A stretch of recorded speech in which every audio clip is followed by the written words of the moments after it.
When you change the way you look at things, the things you look at change.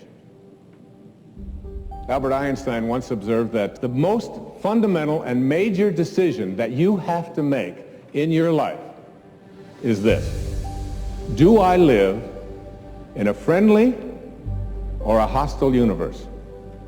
Which is it? Is it a universe that is filled with hostility and anger and people wanting to hate each other and people wanting to kill each other? Is that what you see? Because when you see the world that way, that's exactly what you will create for yourself in your life. This is from great scientific minds. And the interesting thing is that this is not just a clever play on words, that when you change the way you look at things, the things you look at change. I'd like you to imagine the following scene. You're in your house. You've got your car keys in your hand. The lights go out. Power failure. You can't see a thing. You stumble around in your living room and you drop your keys. And you look around for a moment and you realize that you're never going to find them in the dark. But you look outside and you notice that the street lights are on. So in your mind, a light bulb goes off. I'm not going to sit around here in the dark and grope around looking for my keys when there's a light on outside. I'm going to go out here under the street light and I'm going to look for my keys. Why are you laughing? This makes a lot of sense. So you're out here and you're groping around and you're looking for your keys and you're looking and your neighbor comes along and says, "What happened, Wayne?" "Well, I dropped my keys." "Oh, I'll help you look for them." And the two of us are now down here looking for our keys. Finally he says to me, "Excuse me, but where did you drop your keys?" "Well, I dropped them in the house." He said, "You mean to tell me that you dropped your keys in the house and you're looking for them out here in the street? That doesn't make any sense." And I said, "Well, it doesn't make any sense to grope around in the dark when there's light out here." Now you laugh and you think how silly that is, but isn't that exactly what we do when we have a problem, a difficulty, a struggle that is located inside and we're looking for the solution outside, someplace outside of ourselves? It would be like going to the doctor and telling him all of your symptoms. The doctor says, "Oh boy, you've got a lot of stuff, you've got a lot of stuff, you've got a lot of stuff." He starts writing, "You need a prescription, you need a prescription, you need a prescription, you need that symptom."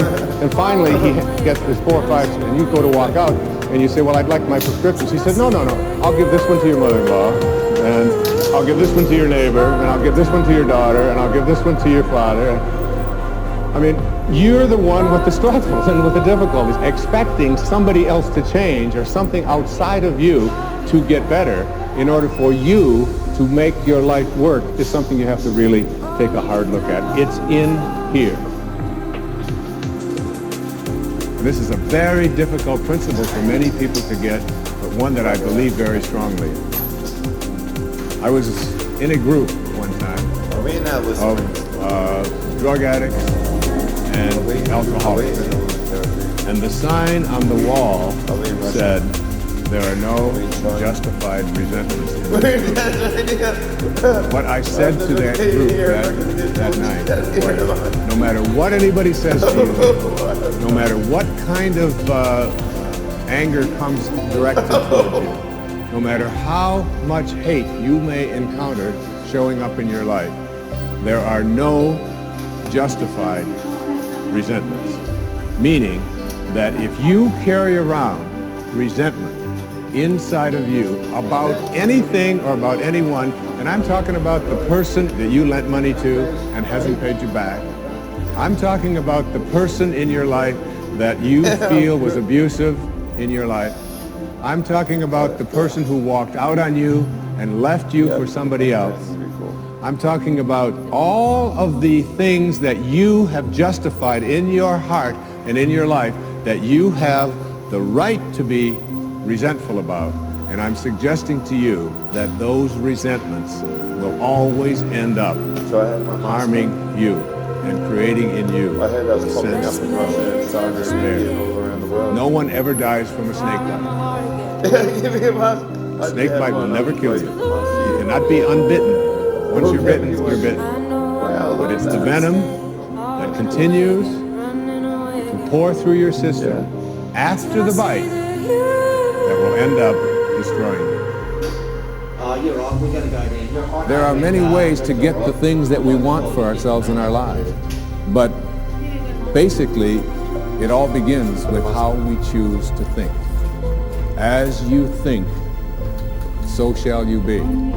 7 little words that I think are perhaps Here we go. We just have to. I'm gonna pinch your nose. the most important things that we can learn and master in our lives. This old proverb notion that I become what I think about all day long. And once you know that what you think about is what expands, you start getting real careful about what you think about. You don't allow your thoughts to be on anything that you don't want, or that you wouldn't want to have manifest or show up for you in your life. Have a mind that is open to everything and attached to nothing. One of the central principles of my life is that no one knows enough to be a pessimist about anything. And that each and every one of us, when we close our mind give it another shake to what is possible for us or what is possible for humanity, closes off the genius that resides and lives in each and every one of us. Having an open mind doesn't necessarily mean finding fault with all of the things that you've been taught by others. It means opening yourself up to the potentiality and the possibility that anything and everything is possible. So having a mind that is open to everything and attached to nothing really means finding within ourselves the ability to get rid of a trait that I find so common in the contemporary world. Do you know that most people that I meet spend their lives looking for occasions good spring to water be offended? They actually are out there hoping that they can find some reason to be offended. And there's no shortage of reasons. They're out there everywhere. The way this person dressed, the what there was.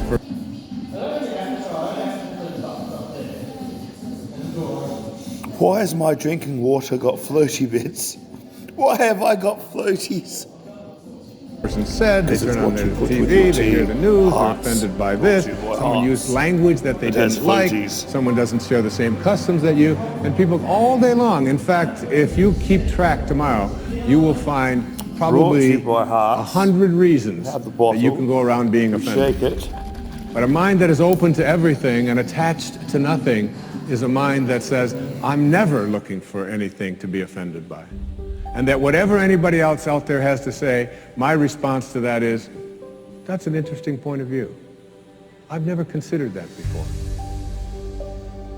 The next principle I call don't die with your music still in you. And who better to quote than Thoreau when he talked about some of us hear a different drummer, and we must march to the music that we hear. But all of you have some music playing. And all of you have a heroic mission. There's no accidents in this universe. We all show up here with a purpose. There's an intelligence that is a part of everything and everyone, and all of us are connected to it.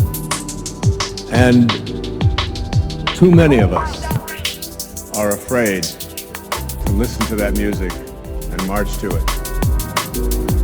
You out there, I know you have a book you wanted to write. I know there's a composition you wanted to compose. I know there's a song you want to sing someplace.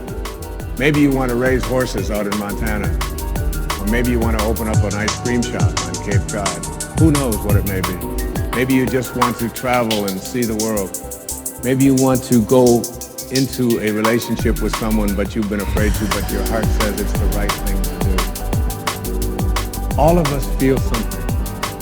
And in Leo Tolstoy's famous novel, The Death of Ivan Ilyich, he asks this question that would be terrifying to me. He says, as he has this accountant from Moscow lying on his deathbed, contemplating the horror of this question. What if life has been wrong? I've known my music is. It's playing right. It's playing right. It's playing right. It's playing right. As I stand here, as I stand here, as I stand here, as this place, as this place, as I sit down and write my book, tell the world, tell the world, tell the world, tell the world, tell the world.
I said to you, maybe not the best thing, the best colour combination, but basically here's some artwork. And then I've got some things that I'm going to answer tomorrow when I make my movie. So this one is to Bush, Trump and Bill when they become one, and they're all sort of like, yeah, wicked. All the presidents are all bound together by goodness and greatness, and they're all working together, and all are like, yes, no one's going to start bagging me out, we're all going to be on each other's sides, we're all going to be for each other. So this is just a backdrop of me talking, for me to talk about. So one thing I'm going to talk about, and I'm going to get other people to talk about, is do you believe in aliens? If so, why? And what does my belief mean to me? Either yes or no, please expand. Do I, or have I, had a mental illness? If so, explain your story. What is crazy? Give my explanation. Do or does every person have a different definition, or i.e. meaning, to a word, to each word? Please explain and give your explanation. What is reality? Break it down, expand. If you could make your 10 commandments, but keep it to 5, what would they be? Then put it in order. Say something to sound profound, but first write it out, read it, rewrite it if you need to, and then expand and share. If you were a police officer, a cop, what would your mission be? What would your vision be? What would your dream be? Your personal job description, unique to your own creation of what you want to take to the table. What would you personally want to see happen while you were a police officer? If you were an intelligence agent, what would you like to add to the community? If you were the president of the USA, what are the top 10 things you would roll out, make happen? First, write it out, read it, reread it, and then explain out loud, that is. If you ruled the world, as in you were the top rooster under the New World Order, as in when they bring all the countries together under one world government and you were the head rooster, who do you think your enemies would be? Think about it, write it out, and explain. Do you believe in redemption? Explain why. Have you ever been wrong, or terribly wrong, then realized you were not right? Well, you thought you were correct. You thought you were on T, but basically you were not correct. What makes a good leader? What makes a satisfactory leader? What makes a great leader? And what makes a shithouse leader? Do you believe one person from a small town in a slow country, or slow part of the country, as in Glenorchy or wherever, or the Bronx, could change the world? Please explain and expand. Who's the smartest person in your world? In your world. Who is the smartest person in the world in your eyes? Why? How? Tell me one or many things to support this. If you could channel for them, as in say something that they were about to say, or something that they could say, what do you think you would say out in your own words that possibly they could say or make up? Do you watch the news? If so, why? Do you believe a news topic if it's got 5 to 15 snippets that go for 3 to 5 seconds that are snapshot and all mashed together from different parts of the timeline of the film? Example, 5 seconds from 3 minutes, 2 seconds from 4 minutes, 1.5 seconds from 10 minutes, and put them all together. What do you make of that? And basically it looks like a Pauline Hanson. Please explain. Neil Diamond, please explain. Do you think it's credible? Do you actually take it on face value and believe that what interpretation they're saying is actually correct? Especially when they're not from the start of the sentence, it's from halfway through, and it doesn't end at the end point where the dot point to the end of the sentence, and it's all mashed together. What do you make of it? Who is the most influential person in the world? In the world? Who is the most influential person in your physical reality? Explain and tell us why. Who are the top 4 in the who are the top 4 most powerful people in the world? Tell me why. Tell me why. And tell me why. Who are the most dangerous in the world? Who are the most scariest in the world? Who are the most badass in the world? Who is the funniest in the world? Who is the best actor? If you were to produce a movie, what would it be called? Give it a minute. What would the plot be? What would the storyline be? And what actors would you have in it? If you were given the authority to give 10 commandments for earth, in so it coming and unfolding as being true and working out, and you were to say it to the people, write it out, what it would be, and then put it in order. So you could explain what each of them means to you, why in that order, why are they so important to you. Now write down how you think it will be recepted by the recipients of the world, and i.e. the world leaders, whether it be positive or negative. why to how you think it will fix the problem, and explain. If an Guys, artificial ladies, intelligence, everyone, an AI, as well as it's a the joint biggest team joke, of the and we've got a smartest pack of entities in the cards, universe, as well and as everyone Earth, around were to everyone create a is just master saying, look at my nails, I'm so how handsome. not only So the it's just Earth a got bit on of a with piss each other, take, so but someone can how just say Earth that got I've had on a with question to the say. Milky Way, You've got very how the pretty Earth got nails, on man. with the universe, but not only that, how they got on with us. So it's filming now, and we're going to spin it.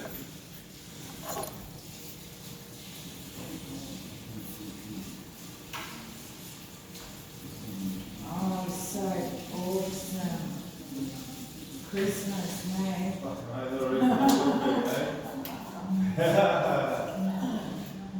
That's a take, that's a wrap. Yeah, Oh, you stopped it. Hello! So, So, how we're looking at the sun. how would it be? What would it state? How would it be followed? And what do you think it would actually? What do you think it would actually encompass?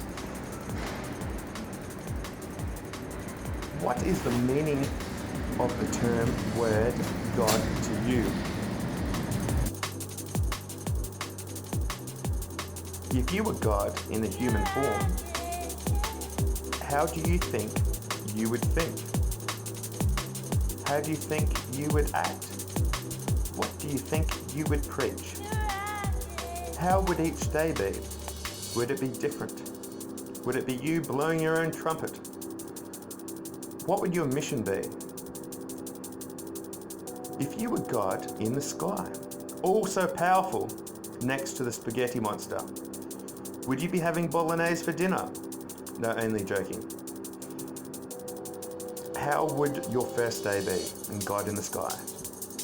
You could be the spaghetti monster, you could be God, you could be Buddha, you could be whoever your prophet is. You could be Allah and saying, give me a dollar, give me a dollar. Allah, Allah, Allah, give me a dollar. If God was real and he or she said this statement, how would you respond? How would you take it? What would you make of it? And how would you deal with it? Statement being, if believing in me makes you greater and give greater acts of kindness, in so makes you believe in yourself, so be it. But personally, I'd rather you discover you are God, you are all God, and all you need to do is believe in yourself. But believe in yourself is to do, and do so by so doing whatever it takes, in so being a good person, understanding patience, perseverance, prayer, meditation, education, and act like you were God.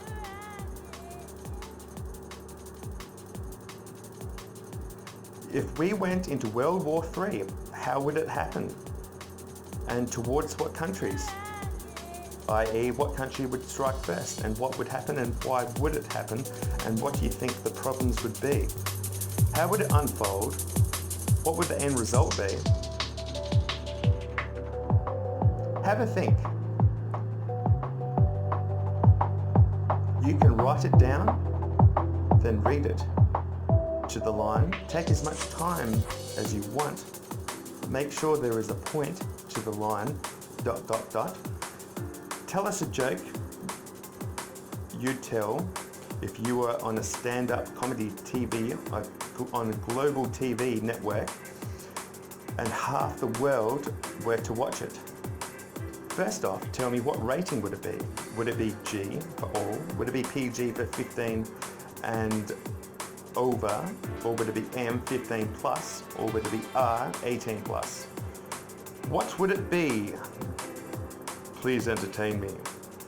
Okay, you are on your deathbed after an accident, and you are fully mentally functional, and a global leader heard about it and knows of you and respects you and is in shock to the ...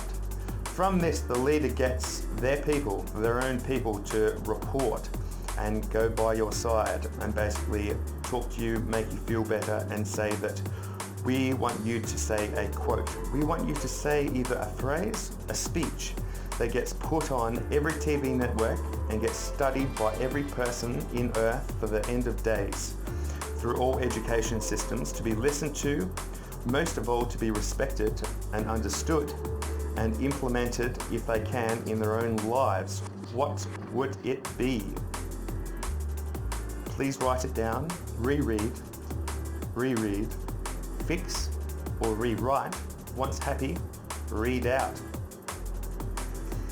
If you were a police officer, i.e. a cop, in the northern suburbs, i.e. maybe Glenorchy or the Bronx,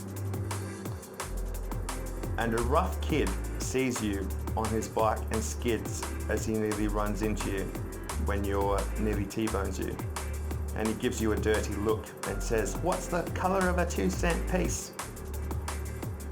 Would you use your power to wreck their day, run over their scooter or bike, search them, use humour to resolve the situation, in so making it a positive experience, or Z, use your own method, being to the line, whatever that is? Please explain what that would be. If you were a cop and you saw someone, say 18 years old, or a bunch of 18 years old people walking down the street, and they were totally off guts, not on alcohol, but on drugs, would you put on the Christmas tree lights? Or would you search them? Would you keep it and then keep it for yourself after your shift? Or act like the wisest person and say something that would stay with them for the rest of their life, in so being positive, and in so to the line helping them in a positive manner and fashion for the rest of their life, as being remembered and something useful that they just go, "Oh my God, this is great. This person made me understand more than any teacher or any of my parents have done." If you were on your deathbed, how would you go? Would you go like a rock star, in so putting Ozzy Osbourne to shame? Would you ring to speak to the Pope and see if you could basically get a prayer read to you? Would you pick up the phone or your camera and camcorder and select people a mouthful? Or to the ... Would you do touch on a topic selected or something? I can't even read that. What would you do? So if you're on your deathbed, what are you going to do? Mouth off to everyone, or are you going to basically ring the Pope and ask for a prayer? Are you going to go out like a rock star? What are you going to do? If you don't go by any of those ones, just say anything that you probably would do. If you were told using humour in confrontation diffuses the conflict in any situation to the line, would you believe that statement? Why so? How so? And how come? Expand. Tell me your life story. Keep it short, keep it sweet, but please feel free to expand.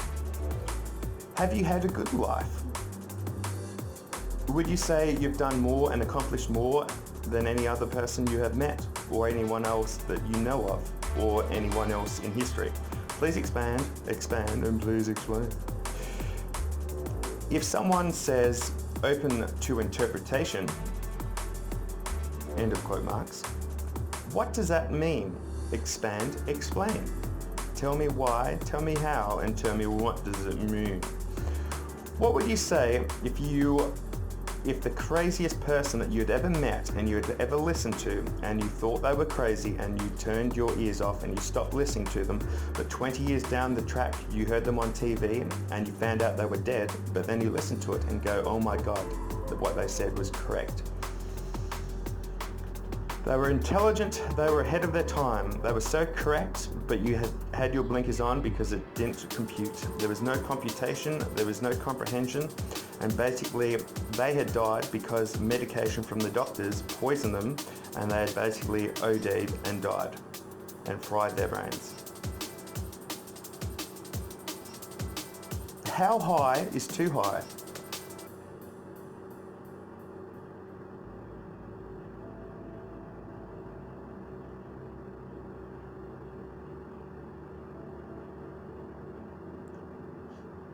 What does reading between the lines actually mean to you?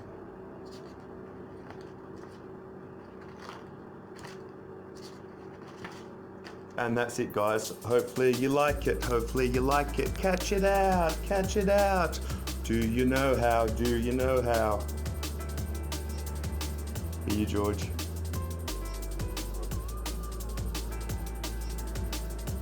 Oh, you can't see it.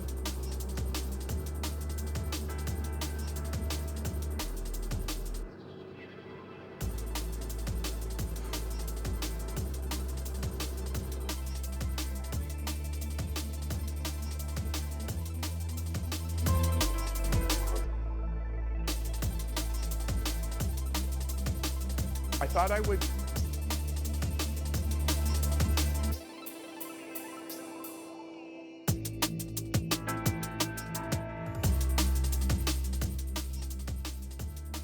as an entrepreneur, and I would have described myself at that time as a good-natured materialist, atheist, non-spiritualist. In other words, anything that sounded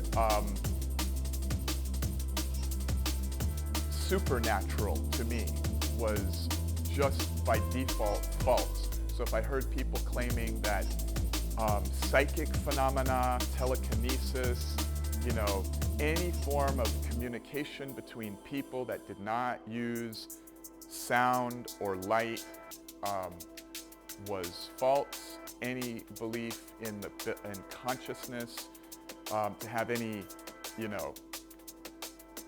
hard to explain influence over matter was false.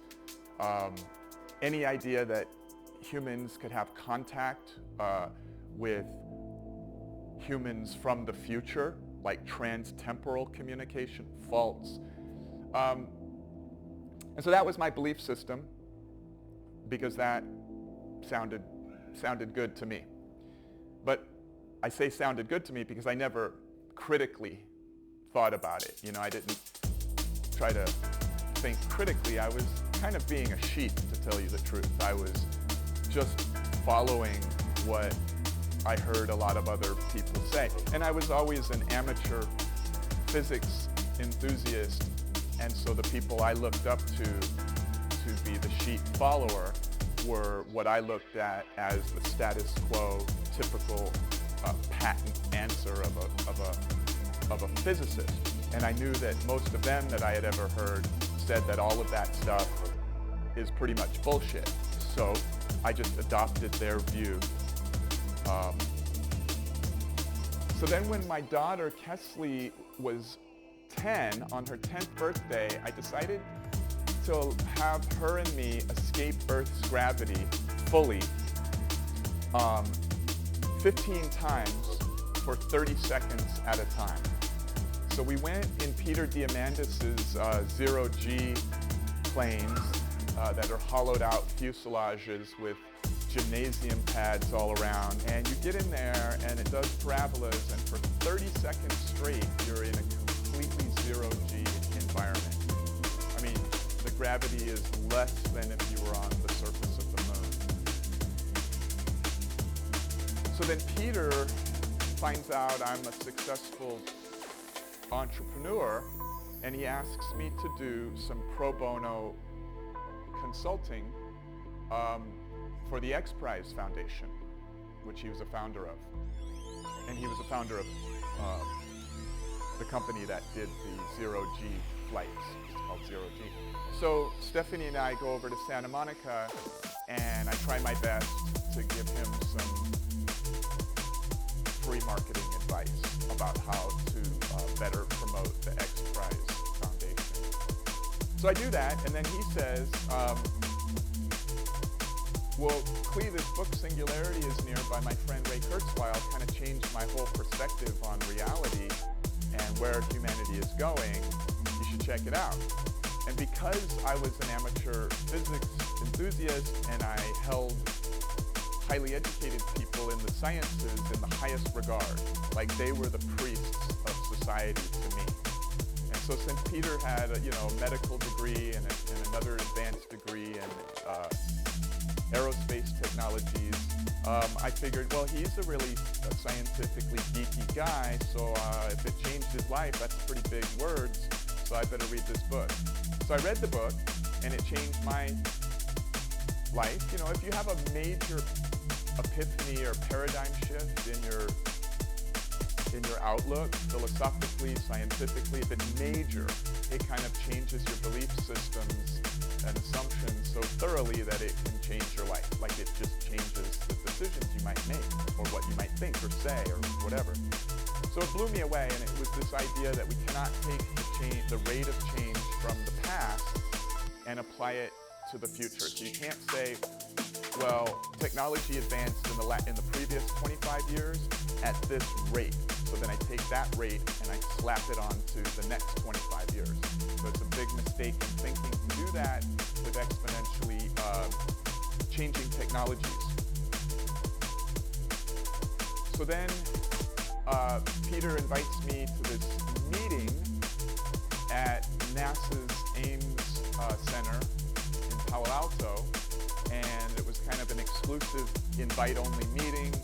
And Larry Page, the founder of Google, was there. Pete Worden, the director of NASA's Ames Research Center, was there, and about 28 other famous kind of scientists and tech entrepreneurs.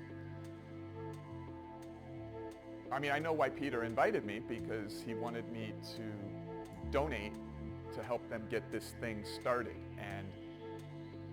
And that was fine with me, because I had this chance to be around all these super geeks, right? Because I was kind of geeky, you know? And so in my private life and just the things I chose to read and consume.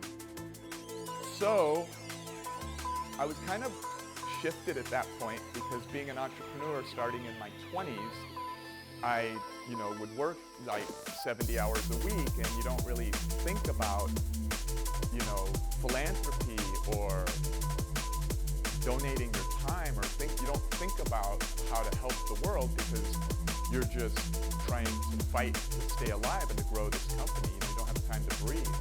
But anyway, being around these 30 people, they all had this intention to help change the vector of humanity, because their view was that governments and universities, academia, were not necessarily gonna change the vector, right? Water resources globally, the atmospheric changes in global warming, and all kinds of other major problems that, if solved, would impact 1 billion or more people. What Peter calls, these high impact solutions. So Singularity University, and then Ray Kurzweil was there. So it was really this brainchild of Ray Kurzweil and Peter Diamandis to basically create a kind of think tank and an educational center in close association and with friendliness with NASA to synthesize technologies that are riding Moore's Law. So that, for us at Singularity University, is strong AI, nanotech, genetics, and robotics. And so all of those technologies and certain, scanning technologies. So those technologies benefiting from the doubling, the approximate rate of doubling of computational power every 18 months on average, that exponential was also propelling a certain class of technologies like those to also exponentially increase. And so our idea was, in universities, things have become so specialized that you have to spend your whole career within a niche in science. So things get siloed. And so at Singularity University, we would cherry pick the technologies that are riding Moore's Law, and we would cross-pollinate them. So we would bring experts together from strong AI and genetics, for example, and we would specifically focus on tackling humanity's grand challenges. That is, a solution that if achieved, would impact 1 billion or more people. So anyway, that felt really cool to me because I was taken back by all of these rich people and these Nobel laureate scientists and these people, that they were not doing this to get more famous or more rich. They really wanted to help. I mean, they really believed that the world needed help and that governments and academia weren't necessarily going to do it. It's almost like it needed a fresh new approach that happens in tech, especially digital tech world where the shelf life of a technology is so short and nobody talks about this is how we used to do it. It's just a very progressive culture. So anyway, so I went, so I was the first person, I was sold, and I was the first person to raise my hand and offer money, and then others offered, I offered what I could. Larry Page and others later offered more money, and it got started. Singularity University is still around today. So I get back to Los Angeles, and I can't really focus on money anymore, because I'm thinking, God, that's really cool how all of these people who I respect were wanting to figure out how to change the course of humanity, like how to create high impact change for the good, not to line their pockets. So I went back and using my business skills that I learned when I was running a publicly traded version of our company for 5 years. And I created a complicated put and call structure that would allow somebody to have solar panels on their house for free with no catch. It was just a complicated structure called a put and a call, and it exploited the recently signed into act Obama allowance that the federal government would give about 25% coverage of your solar panels. The state governments were already averaging 25%. That was a total of 50%. And my cost of solar panels could be a little bit less than 50%. Long story short, it was a financial model where I would have a huge problem, and that is supply, because it was literally free to get the solar panels on people's homes, and I knew how to advertise. Like, I had a lot of experience getting a message out to hundreds of millions of gross impressions, and so I started looking into photovoltaic technology to understand it and look at what type of solar panels I could get in unlimited supply. And I was very excited. I met with Peter Diamandis about it, and he was very excited, and then we couldn't see any fly in the ointment as to why the business model. So we could carpet America with solar panels in several million homes in a short period of time. We would not have installation teams that work for us. We would not make solar panels. We would arbitrage information, and it would be completely scalable. So then the bad news hit. I could do this business model if I were to use solar panels that would create a carbon footprint that would take 10 years to neutralize. So that would mean that I'm doing this to help, to help a little bit with America's global, carbon footprint, and yet I would create a dent of that, a footprint that would take 10 years to neutralize. So you get these on your house, it'd be better that you didn't put them on your house because it would create more carbon output in the atmosphere to manufacture them until you get to 10 years, and then it neutralizes and then becomes good. So then, and that was because the only ones that were available in the virtually unlimited supply were this generation of solar panels that had that big of a carbon footprint. And so then I decided, okay, I can't do it. So now I'm not going to do it. So it was kind of like getting very excited about something that's going to make a high impact and it's fail-proof. And then finding out, well, you ethically can't do it. If you're ethically doing it to help with global warming, it's not going to help. It's going to hurt. So I had all this kind of built up pressure of wanting to do good, like wanting to just be of service, you know? And then I couldn't, not with this. So then that really got me thinking though, and I went down a rabbit hole. It got me thinking about what is energy in the first place? Because I started geeking out a little bit and really just understanding the physics of photosynthesis and the photovoltaic technology and basically everything related to that. And I started bumping into questions that I had about what are fundamental things? What is a fundamental mass, right? What is energy? And these very fundamental ideas. So couldn't do that, but I did start thinking a lot about physics. And I started staying home from work. I couldn't go to work because I went down this rabbit hole. You would have thought I had gone crazy, actually. So I would stay home from work, and Stephanie, who was my assistant, she would probably wonder most mornings, like, where is Clee? It's like 1 o'clock and he's not here, like every day. And I was at home in these tunnel vision sessions, asking questions and then writing down answers to the questions.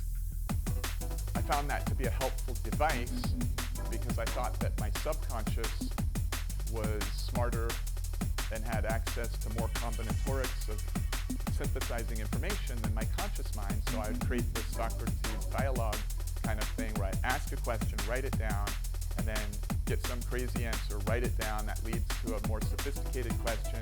That could lead to a diagram. That could lead to this or that.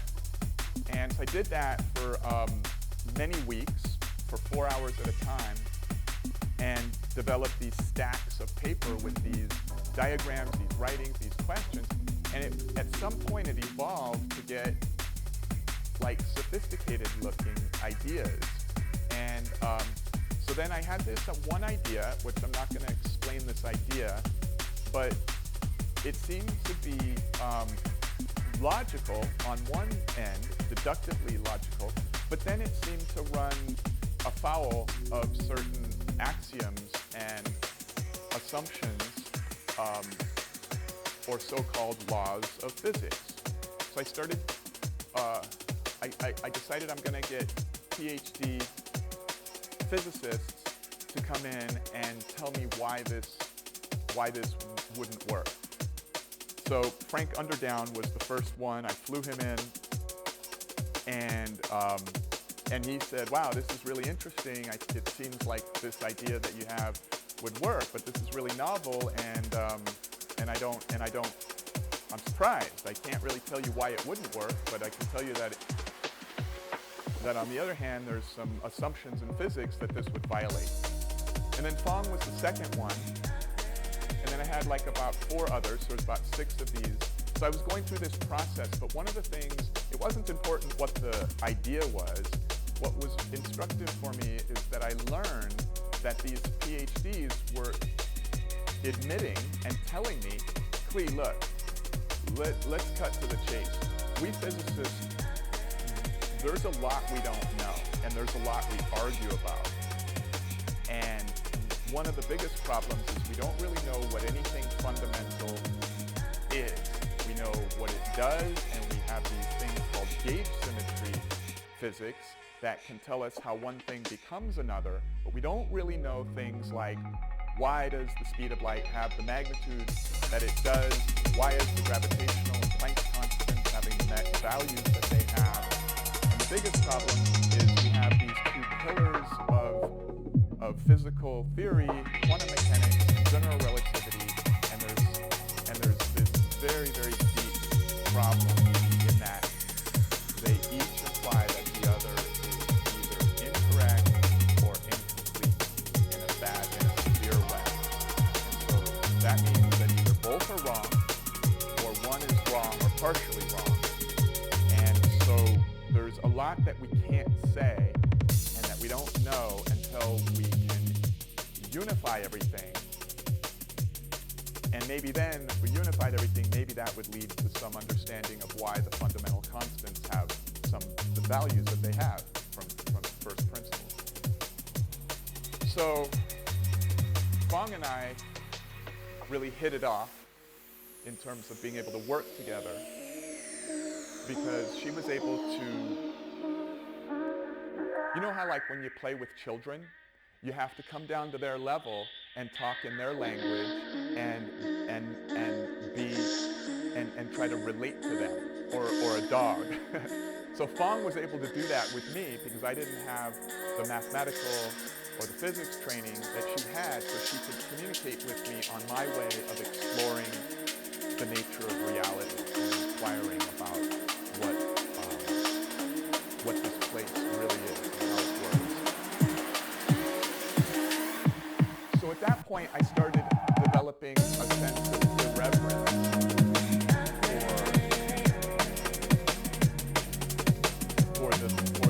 for the assumptions of modern physics. Not all of the assumptions, but some of the deepest ones.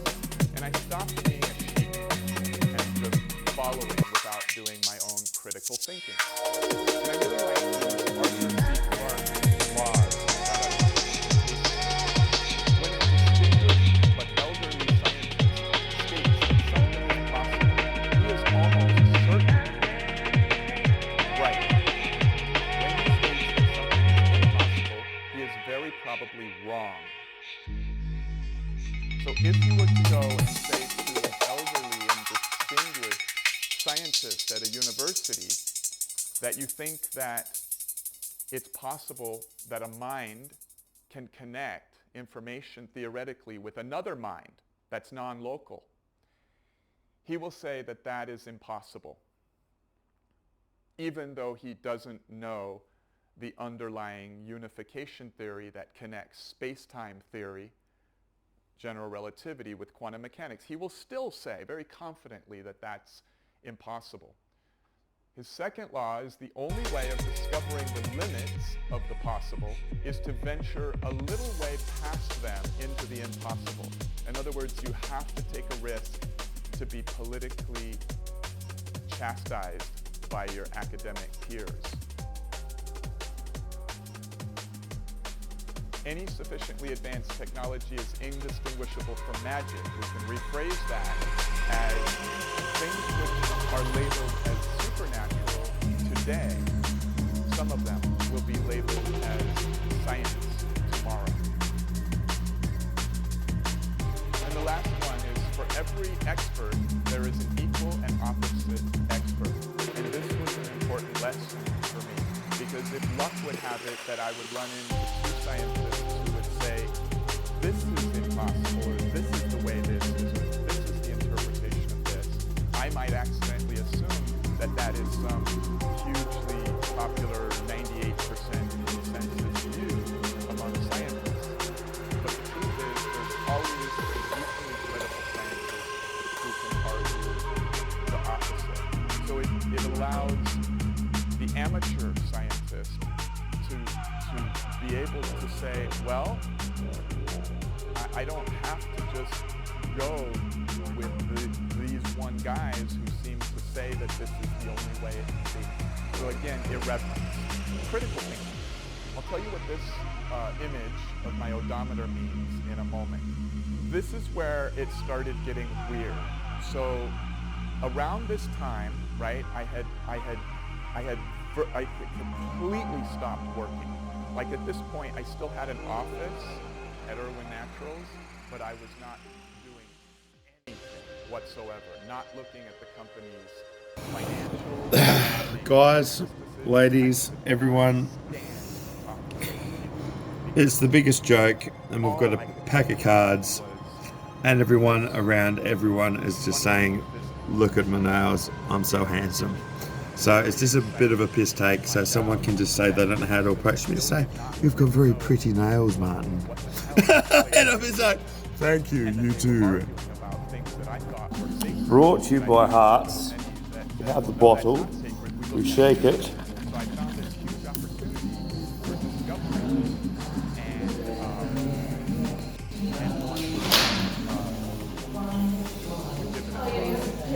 Like you're at the circus and people are trying to hit that hammer to make that bell go up, and you're like, okay, well, I want to give it a try, right? So I kind of started... We give it another shake.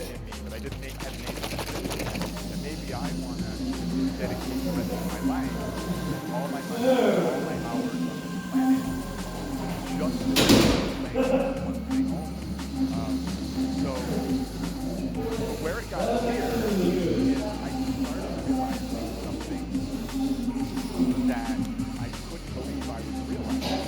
Again, I was proud of being a dyed-in-the-wool materialist, a person who believes that but then I started having some things, I started discovering certain peer review literature that was implying that access to non-local information Brought to you by Hearts, I started having personal experiences that the good spring water. like upholding certain evidence and looking at other people's published evidence. My 9-year-old was doing, which was blowing me away because I couldn't figure out drinking. Why has my drinking water got floaty bits? Why have I got floaties? Because it's what you put with your tea. Hearts, brought to you by Hearts, that has floaties.